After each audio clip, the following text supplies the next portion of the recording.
آج کا جو ہمارا موضوع ہے سبق کا ہے وہ ہے نماز جنازہ کی نیت، اس کا طریقہ اور اس کی دعائیں، اور اس کے بارے میں اہم معلومات، اہم مسائل جو کہ سیکھنے کو ملیں گے۔ ہم نماز جنازہ پڑھنے جاتے ہیں لیکن میت کے ساتھ دھوکہ کر کے آ جاتے ہیں کہ نماز جنازہ میں پیچھے دعائیں نہیں پڑھتے نا، تو یہ میت کے ساتھ دھوکہ ہے۔ شریعت نے کہا ہے میت کے ساتھ دھوکہ کیا ہے، حالانکہ فرض عین نہیں ہے نماز جنازہ پڑھنا، یا تو پڑھنے جائیں تو اس کے ساتھ دھوکہ نہ کریں۔ جو نماز جنازہ کے مسائل ہیں وہ سیکھ کر پھر جائیں، جو دعائیں ہیں وہ سیکھ کر پھر نماز جنازہ پڑھیں، کیونکہ نماز جنازہ فرض کفایہ ہے، فرض واجب، فرض عین نہیں ہے۔ کوئی ایک پڑھ لے گا تو نماز جنازہ ہو جائے گی۔ ہاں، اگر کسی نے نماز جنازہ نہ پڑھا اور اعلان سب نے سن لیا لیکن نماز جنازہ پڑھنے کوئی نہ گیا تو پھر اعلان سننے والے سارے گنہگار ہو گئے۔ لیکن نماز جنازہ فرض کفایہ ہے، کوئی ایک پڑھ لے گا علاقے میں سے تو سب کی طرف سے ہو جائے گا۔ اس میں ایک حدیث شریف سنتے ہیں پہلے۔ حضرت سیدنا مالک بن انس رضی اللہ تعالیٰ عنہ کے بعد وفات کسی نے خواب میں دیکھ کر پوچھا ما فعل اللہ بک، اللہ نے آپ کے ساتھ کیا سلوک کیا، اللہ نے آپ کے ساتھ کیا معاملہ فرمایا؟ تو کہا ایک کلمے کی وجہ سے اللہ نے مجھے بخش دیا، ایک کلمے کی وجہ سے اللہ نے مجھے بخش دیا۔ حضرت سیدنا عثمان غنی رضی اللہ تعالیٰ جنازے کو دیکھ کر کہا کرتے تھے سبحان الحی الذی لا یموت، یعنی وہ ذات پاک ہے جو زندہ ہے، اسے کبھی موت نہیں آتی۔ کہ جو جنازہ کو دیکھ کر یہ لفظ پڑھ لیتا ہے سبحان الحی الذی لا یموت، کہ مالک تیری ذات پاک ہے اور تجھے کبھی موت نہیں آئے گی، یہ الفاظ کہہ دیتا ہے، اللہ اس کی کامل بخشش فرما دیتا ہے۔ نماز جنازہ فرض کفایہ ہے، سب سے پہلے تو یہ یاد رکھیں، نماز فرض عین ہے اور نماز جنازہ فرض کفایہ ہے۔ اور ہماری نماز جنازہ میں بڑی تعداد ہوتی ہے لیکن فرض نمازوں میں ہماری کوئی تعداد ہی نہیں ہوتی، حالانکہ یہ فرض ہے، فرض عین ہے اور وہ فرض کفایہ ہے۔ وہاں شریعت نے مولدین نہیں پڑھنا چھوٹ ہو جائے گی، مطلب مل جائے، آپ کو اجازت مل گئی، لیکن یہاں اجازت نہیں ملے گی، یہاں نماز نہیں پڑھی تو گناہ لکھا جائے گا۔ تو یہ فرض کفایہ ہے، یاد کرنے اس کو، یہ فرض ہے۔ اس سے مراد یہ ہے کسی ایک نے بھی پڑھ لی تو سب کی طرف سے ہو جائے گی۔ نماز جنازہ فرض کفایہ ہے، یعنی کوئی ایک بھی ادا کر لے تو سب بری و ذمہ ہو گئے، ورنہ جن جن کو خبر پہنچی تھی اور نہیں آئے وہ سب گناہگار ہوں گے۔ اسی لیے اس کے لیے جماعت شرط نہیں ہے، جماعت اس کے لیے شرط نہیں ہے۔ ایک شخص بھی پڑھ لے تو فرض ادا ہو گیا، مطلب جنازہ ہے اور ایک شخص نہیں پڑھ دی تو نماز جنازہ ہو جائے۔ اس کی فرضیت کا انکار کفر ہے۔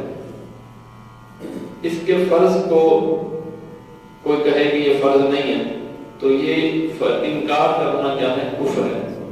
اس کا انکار بھی نہیں کرنا، اور اگر آپ کے پاس ٹائم ہے تو آپ پڑھیں، وگرنہ پڑھنے میں کوئی حرج بھی نہیں ہے، لیکن فرضیت کا انکار کرنا کفر ہے۔ نماز جنازہ میں 2 رکن ہیں اور 3 سنتیں ہیں، اس کے 2 رکن ہیں اور 3 سنتیں ہیں۔ پہلا رکن اس کا یہ ہے 4 بار اللہ اکبر کہنا۔ نماز جنازہ میں جو تکبیرات کہی جاتی ہیں یہ نماز جنازہ کا پہلا رکن ہے۔ اور نمبر 2 ہے قیام۔ نمبر 2 کیا ہے؟ قیام، کھڑے ہونا، یہ اس کا رکن ہے۔ ایک 4 تکبیر رکن ہے، دوسرا قیام کھڑے ہونا یہ رکن ہے۔ اس میں 3 سنتیں ہیں، سنتیں مؤکدہ ہیں جو لازمی ہیں۔ ایک تو ثنا، یہ کیا ہے؟ سنت مؤکدہ۔ نمبر 2 درود شریف، یہ بھی سنت مؤکدہ۔ اور نمبر 3 میت کے لیے دعا، یہ بھی سنت مؤکدہ ہے۔ اس کا طریقہ کیا ہے؟ اب یہ سماعت کریں، ہمیں نہیں آتا، جب ہم نماز میں جاتے ہیں ہماری نظر امام کے اوپر ہوتی ہے، ادھر سے امام بتائے گا تو ہم بس اس کے پیچھے دوہرا لیں گے، حالانکہ امام کا تو کام نہیں، یہ تو سب کا کام ہے۔ اگر نہ میت کے ساتھ ہم دھوکہ کریں گے تو اسی لیے اس کو بہترین انداز سے آسان لفظوں میں آپ کو سکھانے کی کوشش کروں گا، آپ کوشش کریں گے سیکھ جائیں۔ مقتدی اس طرح نیت کریں میں نیت کرتا ہوں اس جنازے کی، آسان لفظوں میں نیت کرتا ہوں اس جنازے کی، جو جنازہ ہوگا میں نیت کرتا ہوں اس جنازے کی نماز کی، واسطے اللہ کے، اس کے لیے واسطے اللہ کے لیے، دعا اس میت کے لیے، اور درود نبی پاک علیہ السلام کے لیے پیچھے اس امام کے اللہ اکبر۔ 4 باتیں دیکھیں، نماز جنازہ کی نیت کرتا ہوں، اور دعا واسطے میت کے لیے، اور بندگی اللہ کی، درود شریف نبی پاک علیہ السلام کے لیے، پیچھے اس امام کے اللہ اکبر۔ آسان نیت ہے، تو یہ نیت کریں گے۔ اب مقتدی، امام اور مقتدی پہلے کانوں تک ہاتھ اٹھائیں اور اللہ اکبر کہتے ہوئے فوراً حسب معمول ناف کے نیچے باندھ لیں، اللہ اکبر کہہ کر ناف کے نیچے ہاتھ باندھ لیں اور ثنا پڑھیں۔ اس میں جب ثنا پڑھیں گے تو اس میں الفاظ 2 الفاظ زیادہ ہیں، جہاں ہم نے پڑھنا ہے وَتَعَالَى جَدُّكَ، اس کے بعد پڑھنا ہے وَجَلَّ ثَنَاؤُكَ، وَجَلَّ ثَنَاؤُكَ وَلَا إِلَٰهَ غَيْرُكَ۔ یہ 2 الفاظ 1 منٹ سے پہلے یاد ہو جائیں گے اگر یاد کریں تو، وَجَلَّ ثَنَاؤُكَ وَلَا إِلَٰهَ غَيْرُكَ، یہ ثنا میں اضافے کے ساتھ پڑھے جائیں گے۔ پھر بغیر ہاتھ اٹھائے، ہاتھ نہیں اٹھانا، پھر تکبیر کہنی ہے اللہ اکبر، اور پھر دعا پڑھیں گے، درود شریف پڑھیں گے، درود ابراہیمی پڑھ لیں، وگرنہ اس کے درود میں بھی چند الفاظ کا اضافہ ہے، جیسا کہ اللہم صلی علی محمد وعلی آل محمد کما صلیت وسلمت وبارکت ورحمت وترحمت علی ابراہیم وعلی آل ابراہیم انک حمید مجید۔ 4 الفاظ کا اس میں اضافہ ہے، یہ بھی یاد کر سکتے ہیں، وگرنہ پھر درود ابراہیمی پڑھ سکتے ہیں۔ اس کے بعد پھر ہاتھ نہیں اٹھانے، پھر تکبیر کہنی ہے اللہ اکبر، وہ بھی امام صاحب بولیں گے، اس کے بعد آپ اللہ اکبر آہستہ سے کہہ کر میت کے لیے دعا پڑھیں گے۔ تکبیر جو ہے وہ بلند آواز سے ہوگی، مقتدی آہستہ آواز میں تکبیر کہے گا، باقی تمام اذکار امام مقتدی سب آہستہ پڑھیں۔ دعا کے بعد پھر اللہ اکبر کہیں اور ہاتھ چھوڑ دیں۔ چوتھی بات، جب اللہ اکبر کہیں تو ہاتھ چھوڑ دیں، اس کے بعد دونوں طرف سلام پھیریں۔ یہ حرفی طریقہ ہے کہ 4 تکبیریں مکمل کر لینی ہیں، پھر ہاتھ چھوڑ دینے ہیں۔ 4 تکبیریں مکمل ہو کر ہاتھ چھوڑ دینا ہے، اس کے بعد دونوں طرف سلام پھیرنا ہے۔ آئیے جو اس میں دعا پڑھی جاتی ہے وہ دعا بھی ایک بار ہم دوہرا لیتے ہیں۔ یہ ہے مرد اور عورت کے لیے، جو بالغ ہیں، بڑے مرد اور عورت کی ایک ہی دعا ہے، چاہے عورت ہو چاہے مرد ہو، دعا یہ ایک ہی پڑھی جائے گی۔ آگے میرے ساتھ آپ دہرا لیجیے، اللہم اغفر لحینا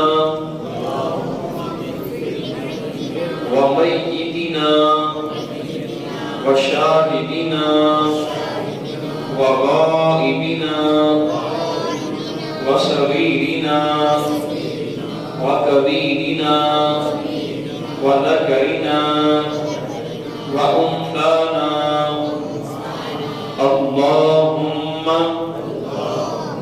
من احییتہ منا فاحیہ علی الاسلام ومن توفیتہ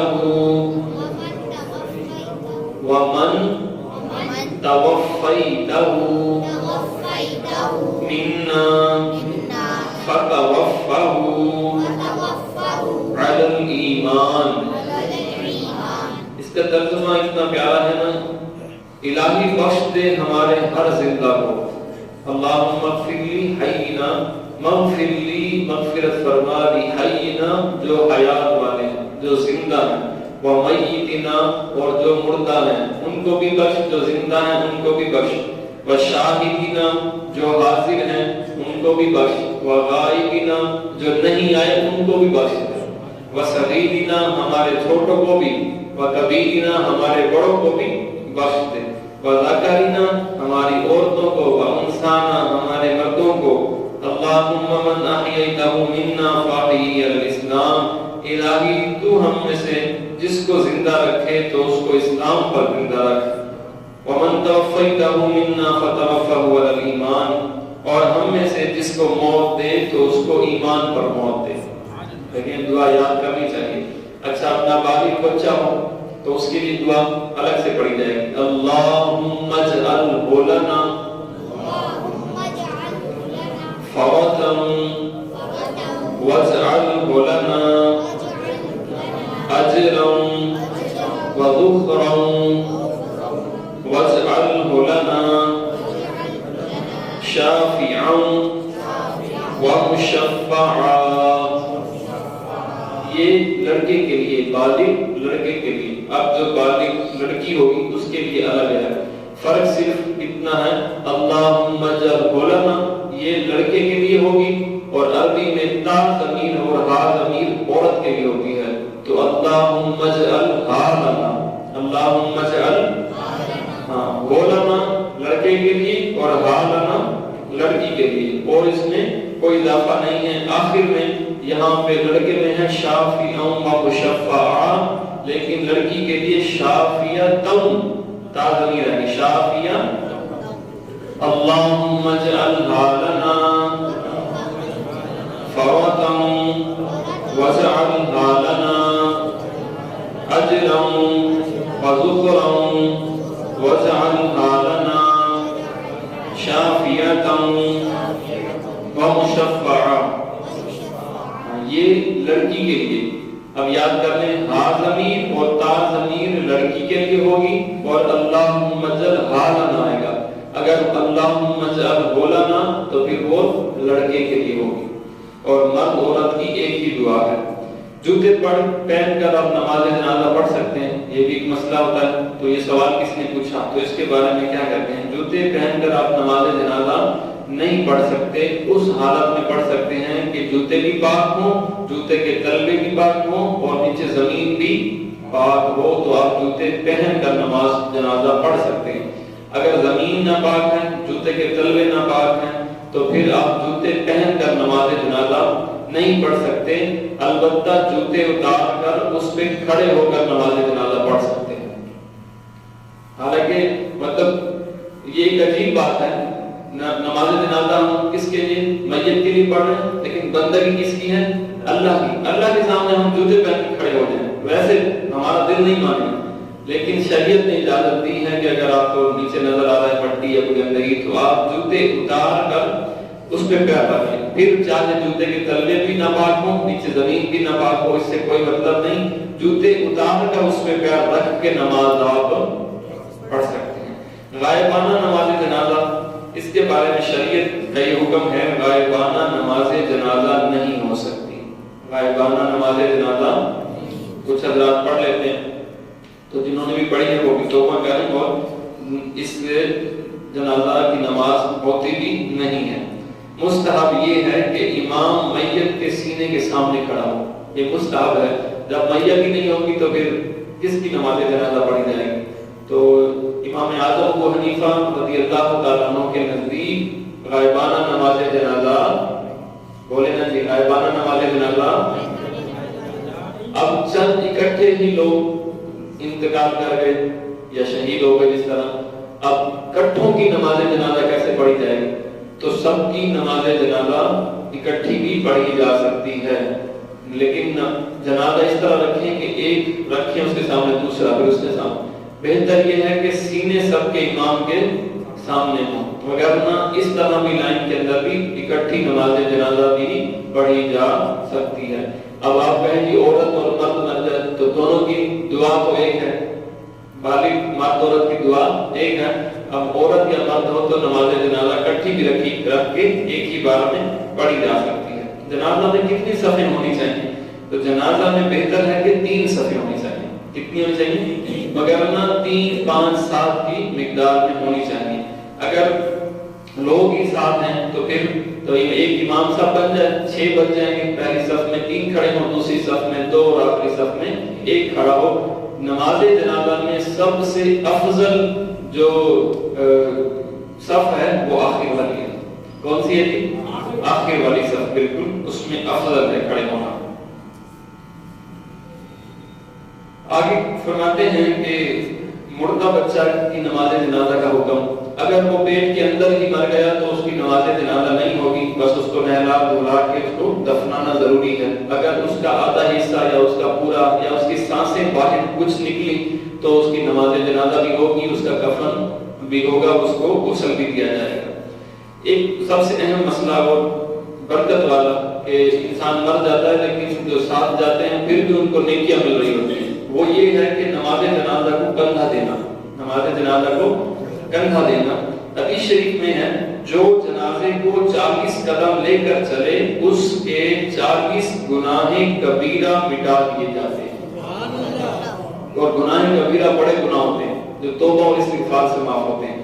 گناہ جو صغیرہ گناہ ہوتے ہیں نا، یہ ہماری نمازوں سے اور ہمارے نیک عمل سے معاف ہوتے رہتے ہیں۔ ہم گناہ کرتے ہیں، ساتھ میں نیکی کرتے ہیں تو گناہ صغیرہ گناہ معاف ہوتے رہتے ہیں، لیکن کبیرہ گناہ بغیر توبہ کے معاف نہیں ہوتے۔ لیکن یہاں پہ کتنی بڑی شریعت نے ہمارے لیے آسانی دی، نبی پاک نے فرمایا 40 قدم جو جنازے کے ساتھ چلے اس کے بڑے 40 گناہ معاف ہو جائیں گے۔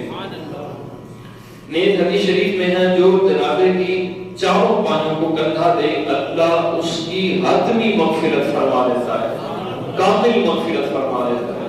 حتمی سے مراد ہے کامل، مہر لگی ہوئی مغفرت یافتہ ہو جاتا ہے۔ لیکن اس کا طریقہ کیا ہے، کس طریقے سے دینا ہے؟ پہلے سیدھی طرف جائیں، میت جا رہی ہے تو اس کے سیدھے جو پاؤں ہیں سیدھا اس کو پکڑیں، 10 قدم چلیں، پھر اسی سے سیدھے سے بیک آئیں اور پچھلے والے پائے کو پکڑیں، 10 قدم پھر چلیں۔ کتنے ہو گئے؟ 10 اور 10، لیکن سیدھی سائڈ، کون سی سائڈ؟ سیدھی۔ اس کے بعد پھر الٹی سائڈ پہ آئیں، پھر الٹے کندھے پہ رکھیں 10 آگے والے پائے میں، پھر بالکل پیچھے آگے آخر میں 10 پائے پہ، تو یہ 40 قدم ہو جائیں گے۔ جو اس طرح 40 قدم چلے گا میت کے ساتھ اللہ اس کی حتمی مغفرت یعنی مستقل مغفرت فرما دے گا۔ تو کوشش کیا کریں جب نماز جنازہ جا رہا ہو تو کوشش کیا کریں نماز جنازہ میں پہنچا کریں۔ ایک بزرگ تھے، میرے دوست تھے بہت اچھے نا، وہ نمازی تھے میرے پرانی مسجد میں، تو وہ نماز جنازہ کا اعلان سن کر نا تو وہ پہنچ جاتے تھے وہاں پہ۔ اگر وہ اعلان سماعت کر لیتے تھے نا، چاہے کتنی دور کا ہو، پنجاب کی بات تھا، ان کے پاس ایک گدھا تھا، کھوتی تھی اس کے پاس، اس کو بولتے کھوتی، گدھی جو تھی وہ تھی، وہ حضرت گدھی پہ بیٹھ کے جنازے میں پہنچ جاتے تھے۔ لمبے لمبے سفر، ہم بائکوں پہ جاتے تھے لیکن یہ کہ اعلان سن لے۔ میں نے ان سے پوچھا کہ آپ ہر جگہ پہنچ جاتے ہیں، تو وہ کہتے تھے یار اس لیے پڑھتا ہوں کہ پتہ نہیں کون سی میت ہے اللہ کی بارگاہ میں مقبول ہو اور میری بخشش ہو جائے۔ یہ حدیث شریف ہے نا، کبھی میت اللہ کی ہاں مقبول ہوتی ہے، میت کی وجہ سے آنے والے ہر بندے کی بخشش ہو جاتی ہے۔ اور پھر کہیں فرمایا کہ اگر میت گناہ گار ہوتی ہے لیکن پیچھے پڑھنے والے، اس میں پڑھنے والوں میں سے کوئی اللہ کا نیک بندہ ہوتا ہے جس کی آمین کے صدقے اللہ میت کی بخشش فرما دیتا ہے۔ مطلب ہمیں بخششوں کی ٹکٹ ملتی ہے اگر ہم نماز جنازہ میں شریک ہو جائیں۔ اور یہ فرض کفایہ کی بات ہو رہی ہے، کس کی بات ہو رہی ہے؟ اور اگر فرض نماز میں آئے تو پھر فرض نماز میں کسی کی آمین قبول ہو جائے، وہ فرض کفایہ ہے، یہ فرض عین ہے، فرض۔ اور جہاں 40 لوگ اکٹھے ہو جائیں وہاں ایک اللہ کا برگزیدہ بندہ ہوتا ہے، آپ کو پتہ نہیں کون ہوتا ہے، تو اگر اس کی آمین نکل جائے اور دعائیں ہوتی ہیں کتنی یہاں پہ امام صاحب کرتے ہیں دعائیں، تو پھر آمین نکل جائے تو اللہ سب کی بگڑی بنا دیتا ہے۔ خیر نماز جنازہ میں 40 قدم تک آپ کندھا اس کو دیں میت کو، تو یہ 40 بڑے گناہ بھی معاف ہو جائیں گے اور حتمی مغفرت کا پروانہ بھی مل جائے گا۔ چھوٹا بچہ ہو تو اس کی جنازہ آپ اپنے ہاتھوں میں باپ اٹھا لے اور وہ چلتا رہے، اس کے لیے ضروری نہیں ہے کہ چارپائی لے کر جایا جائے۔ کیا شوہر بیوی کا جنازے کو کندھا دے سکتا ہے؟ یہ بہت اہم مسئلہ ہے۔ کیا شوہر اپنی بیوی کو کندھا دے سکتا ہے؟ ایک خرافات ہمارے اندر بہت ساری۔ شوہر اپنی بیوی کے جنازے کو کندھا بھی دے سکتا ہے، قبر میں بھی اتار سکتا ہے، اس کا منہ بھی دیکھ سکتا ہے، صرف اس کو غسل دینے کی اجازت نہیں۔ بیوی اپنے شوہر کو غسل دے سکتی ہے لیکن شوہر اپنی بیوی کو غسل نہیں دے سکتا۔ بلا حائط بدن کو چھونے کی ممانعت ہے عورت کے لیے، مرد کے لیے، لیکن عورت اپنے شوہر کو غسل بھی دے سکتی ہے، اس کا چہرہ بھی دیکھ سکتی ہے۔ کافر کی نماز جنازہ، مرتد جو اسلام کے بعد پھر گیا یا جس طرح حضور کی ختم نبوت کو نہ ماننے والا مرتد ہے. اور جیسے عیسائی، کافر، یہودی، نصرانی، قادیانی، یہ سارے ہمارے نزدیک مرتد ہیں. ان کی نماز جنازہ پڑھنا حرام حرام حرام ہے. کوئی ان کی نماز جنازہ پڑھنے گیا جان بوجھ کر اس لیے کہ یہ بڑا بندہ ہے، میرا افسر ہے، تو میں اس کے پاس نوکری کرتا ہوں، تو اس اگر انداز سے گیا تو حرام بھی ہوگا اور وہ فوراً کافر ہو جائے گا، فوراً کافر ہو جائے گا.